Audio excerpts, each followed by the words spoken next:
Ito po mga kababayan, ito yung mga suspect. So, ito'y sana maging babala sa lahat ng mga kawani ng pamahalang lungsod na may tangan-tangan ng gamit ah, ng ating pamahalaan. Baka lang kasi kala nito mga to, yung mga yan, baliwala. Sa totoo, ah, yun na disgrasya niyan, halos 2 milyon mahigit.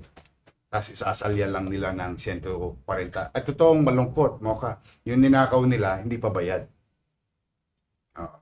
At ito'y maging babala din sa mga bumibili, no?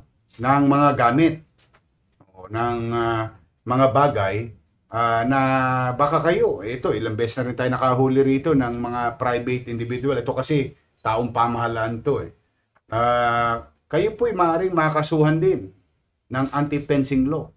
Oh. Yan po'y nananatiling batas at ipinatutupad yan. Sa mga bagay na binibili niya, maaaring nakakadiskwento kayo, no? Alam mo, Mocha, may lalapit sa'yo. Oh, Mocha, bili mo ito, mura lang. Oh, pero kailangan mag-ingat ka sapagkat, halimbawa, cellphone, halimbawa, alahas, may baka galing sa nakaw yun. Ikaw naman, wala ka namang kamalay-malay na yung pala'y galing sa nakaw. O pag nahuli ako, pati ikaw mapapapanagot. Ganun yun. Yan naman nangyari dyan sa dalawa na yan. Ito, maging babala sa mga bumibili. Manhole. Yan, madalas tirahin nyo yan, manhole. Yung mga junk shop dyan. Mga I-beam. Mag-iingat kayo pagka unscrupulous or kahina-hinala, no? Na mga individual, huwag kayo basta bili ng bili basta-basta. Kasi pati kayo madadamay sa kasuhan. Ito po, na ano na to, na-inquest na to, no? Mabigat ang piyansa nito kasi ninakaw nito yung pag-aari ng gobyerno. Mabigat ang piyansa niyan.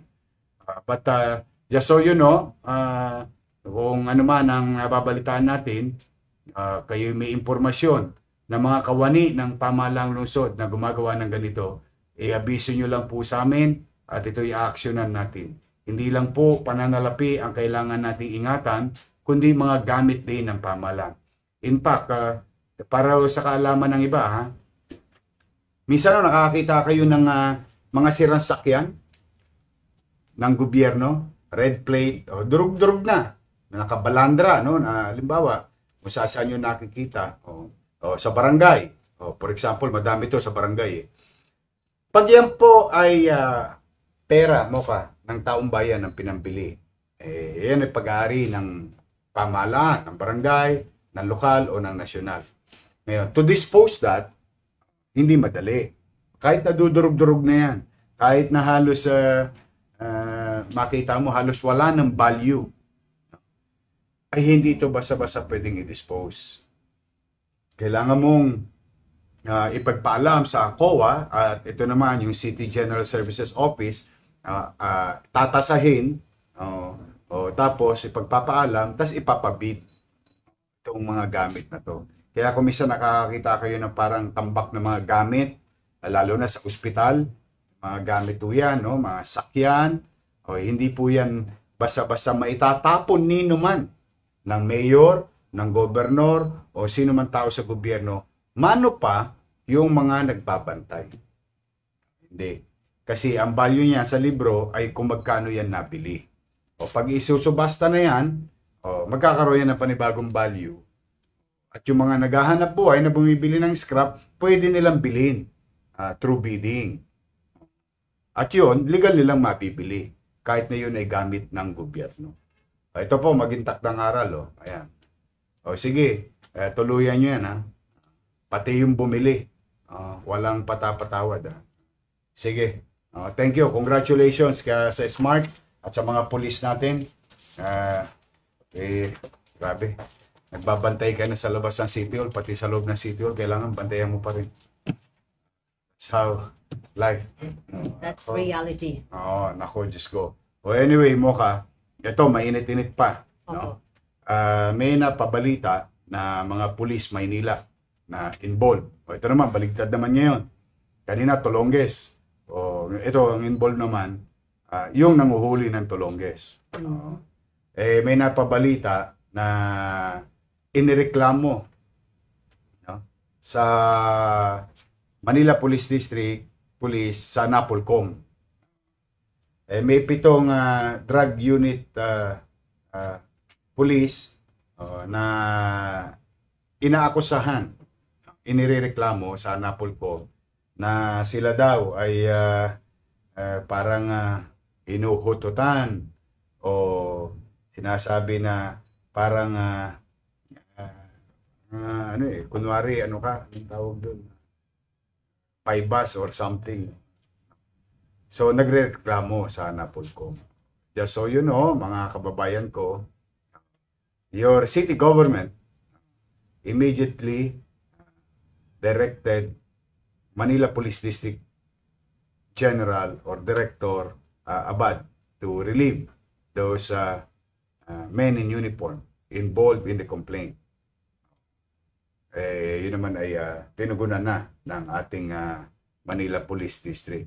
Pending the result of the investigation being conducted by the Napolcom. Pina-update ko nga si General Abad kung nadisarmahan na yung ating mga pulis na ito. Gusto ko lang po ipaalam sa inyo na itong mga to, patrolman, sargento, master sergeant, and so on and so forth. Gusto ko hulihin nila kriminal to longest. Okay yan. Pero hindi rin natin pwedeng ipikit ng mata o ikipit balika kung ang ating mga enforcement unit, including MTPB, aabuso. Papanagutin din po natin sila. Hindi naman natin papayagan yan. Gusto ko lang po kayo update kasi mainit-init pa yan. Pinadidisarmahan na natin at sabi ko ituloy nyo yung investigasyon hanggang sa makamit ninuman ang hustisya. Dahil nasa Napolcom na yung kaso. Nabanggit ko yung kaso na yan para na sa kanon, updated yung ating mga kababayan. Having said that, naalala mo nung flag ceremony, may mga MTPB na nagsusole. Di ba sinabi ko, sana mabasa sila ng ulan. Siyempre, nagbubuti. Pakita mo nga yung yung pinorward ko ba sa iyo yung pakita mo nga, ito maganda to mukha. Ayan, May isa tayong MTPB na naman, nakapulot ng laptop diyan sa kartilya. Naisoli niya. So talagang ganito, Talaga sa mundo, pagka ikaw napalibutan ka ng mga bulok, most likely mabubulok ka din. Pero pag ikay napalibutan ng mga mabubuting tao, nagiging mabuti ka rin. I hope gumulong na ng gumulong ito, yung ganitong ugali ng ating mga ahensya at miyembro ng pamahalang lungsod na maghari sa kanila ay kabutihan at pagmamalasakit sa kapwa. Ito mga dapat tularan, isang MTPB natin. Sa totoo, kung wala naman nakakita, pwede niya nang angkinin yan, di ba? So, congratulations sa Director Dennis Biaye at sa ating mga MTPB. Yan na sana makita sa inyo ng tao ay ang pagmamalasakit sa trapiko at sa mga bagay-bagay. Dapat kapurihan. Kaya, congratulations, MTPB. Keep it up.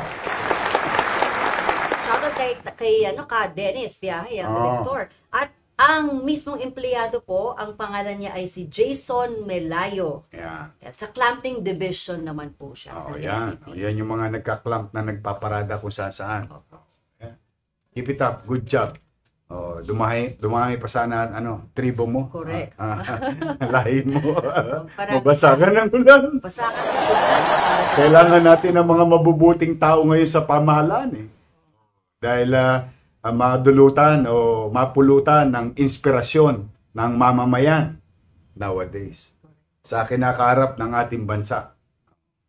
Alam niyo ang gobyerno hindi perpekto, pero hindi naman pwede magpariwara ang gobyerno at taong gobyerno. We owe it to the people. Utang natin sa taong bayan yung pagkakaluklok sa pwesto at pagkakalagay sa pwesto. Oh, Dennis, andyan ba? Tawagin mo nga, yan. Alaga. Andyan. Si? Huwag mo lagyan ng ng face mask kasi Oo, kasi- mabuting tao to. Ay, kuya. Hmm.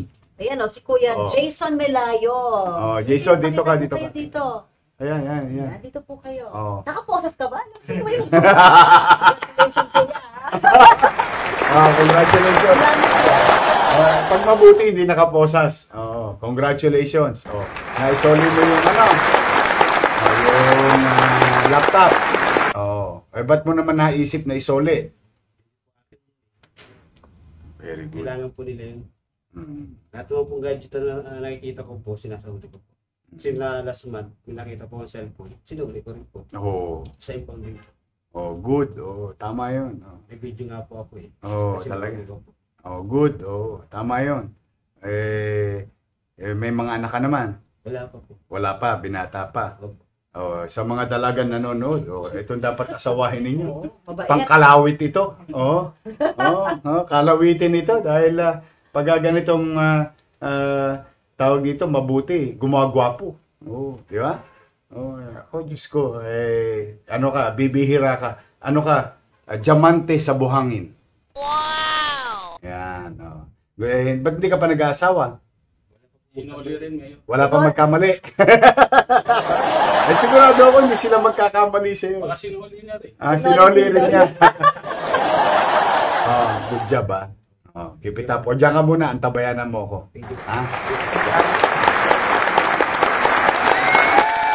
Nakakatuwa, di ba? Sa dami ng problema ng bansa, sa dami ng problema ng taong bayan, personal at sa gobyerno, may mga tao pa rin umuusbong mga mabubuti.